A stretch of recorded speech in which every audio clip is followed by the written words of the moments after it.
У літаратурным музеі Максіма Богдановича адкрылася выстава «Курбіц па-беларуску» альбо «Швеция становится бліжэй». Мы ведаем, што Максім Богданович быў талерантным чалавекам. Ён з павагай ставіўся да ўсіх народаў.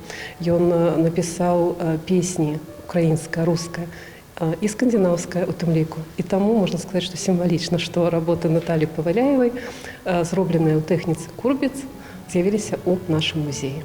Курбіц – гэта узор, які складаецца з буйных кветак і лісця. У перакладзе слова азначае гарбуз, але не той, што расце на агародзе. Гэта фантастычная біблейная расліна, якая сустракаецца ў кнізе прарока Ионы.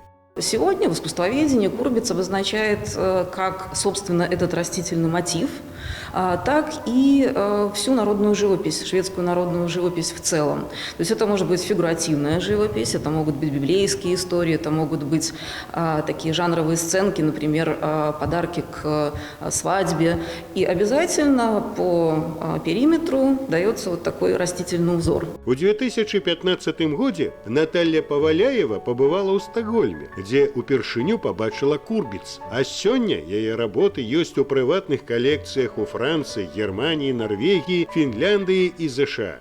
На этой выставке представлены работы, которые можно разделить на две группы. Первая группа – это мои впечатления от Швеции. То есть это, например, изображения Стокгольма, разных его уголков, какие-то фигуры, образы, связанные так или иначе со Швецией. А вторую группу составляют уже работы, сюжет которых я придумывала сама. Выстава «Курбіц па-беларуску» альбо «Швеция становится бліжэй» працягнецца ў музеі Богдановича до 15 жніўня.